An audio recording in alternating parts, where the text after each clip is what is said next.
Hi, Sean. I talked to you yesterday. Good. You are fantastic. Thank you. Yes. A great host. Show is great. Listen to his show. Absolutely, 95.5. One mic.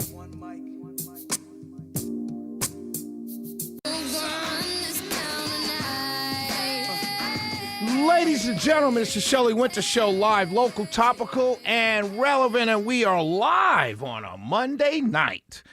So happy to be here. What a great weekend it was. Does anybody else feel like it's the holidays already? I feel like it's the July 4th weekend. Like, I'm going to be playing golf this week. I'm going to be going out I feel like it's the holiday to me. So let's get right to it. I went to Martha Zoller's homegoing celebration today, this morning, or late morning, and it was absolutely fabulous.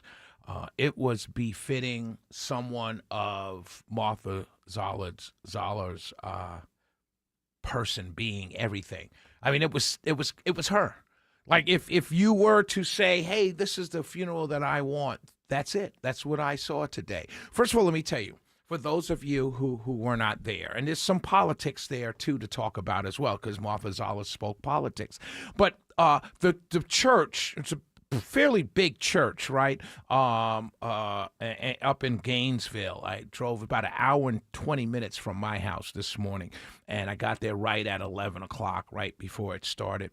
And so the church was broken up. So there were pews, of course, in the center pew. There were family, about 5 rows of family, right, filled to the brim, family. Behind that was her WDUN, her radio family, packed out, about 5 or 6 rows, going all the way to the back, WDUN, packed out. Then on the other side, if you're facing the pulpit, on the right side, there are 3 or 4 rows of family.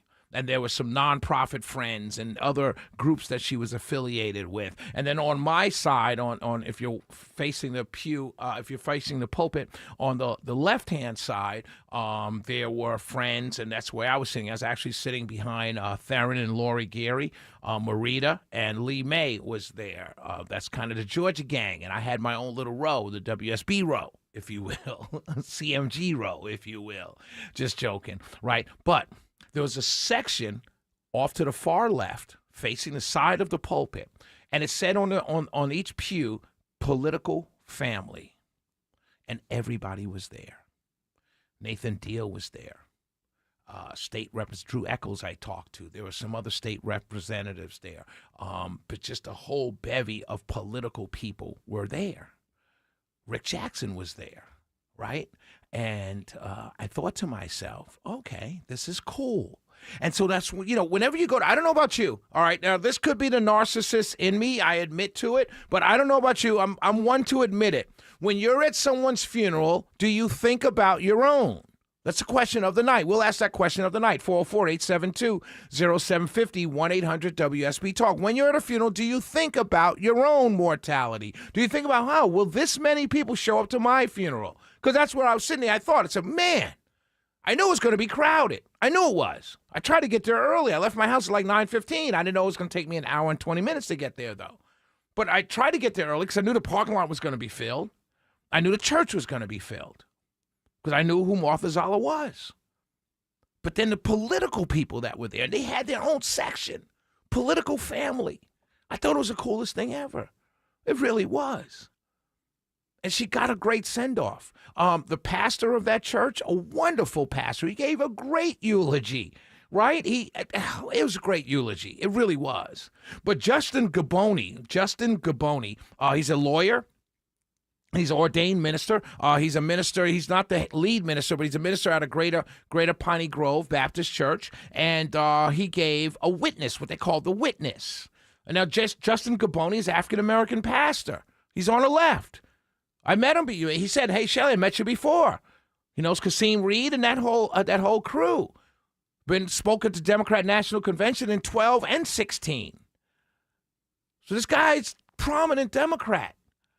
And he gave witness at Martha Zoller's funeral and was beautifully spoken. He said Martha Zoller reached out and purposefully went to meet and befriend and have a relationship and a friend, family type relationship with someone that she would never have met in real life and, in regular cross paths with and been friends with, a Democrat, an African American. It just, he just ran down the things, and it was amazing. And it was such a great message to people that, and I thought to myself, I do that every night on the show. Yes, I'm in a league of a Martha Zoller. Because I'm trying to do that every day on this radio show, and I felt so good about that. But I sat there and I said, man, this is awesome. This is befitting someone like a Martha Zoller.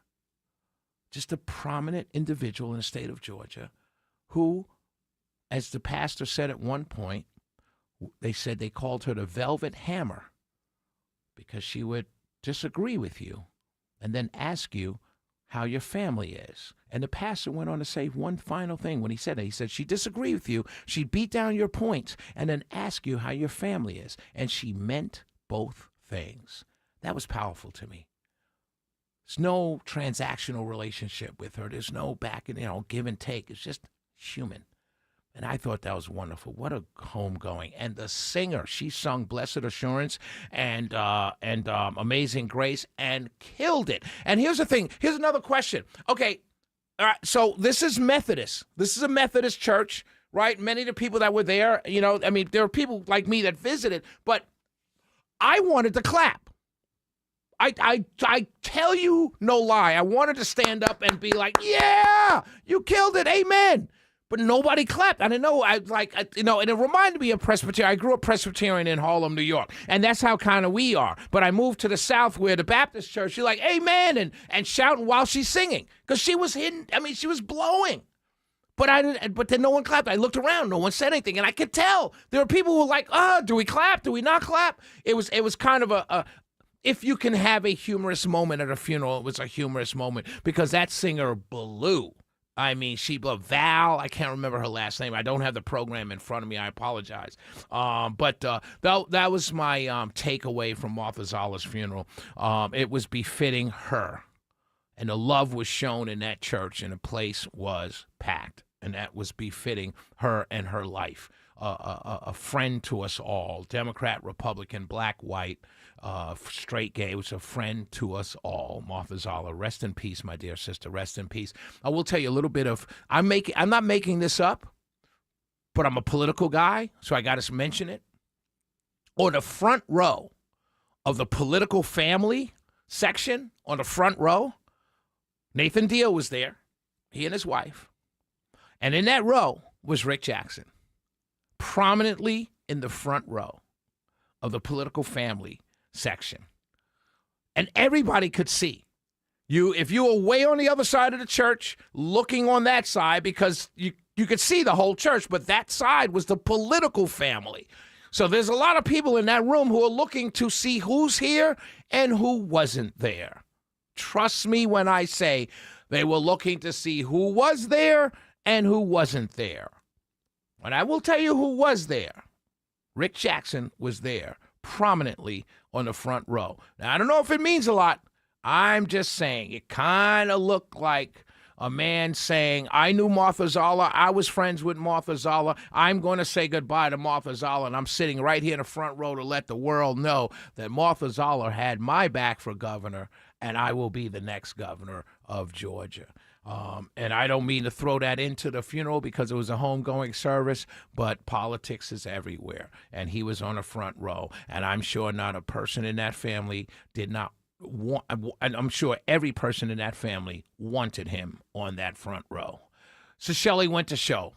So 2 questions of the night. We're just going to, I just want to break down. Should you clap when a singer sings a song at a funeral? Should you clap afterwards when it's really beautiful? And then also, when you go to a funeral, do you think about your own planning of that day when you're going to be memorialized?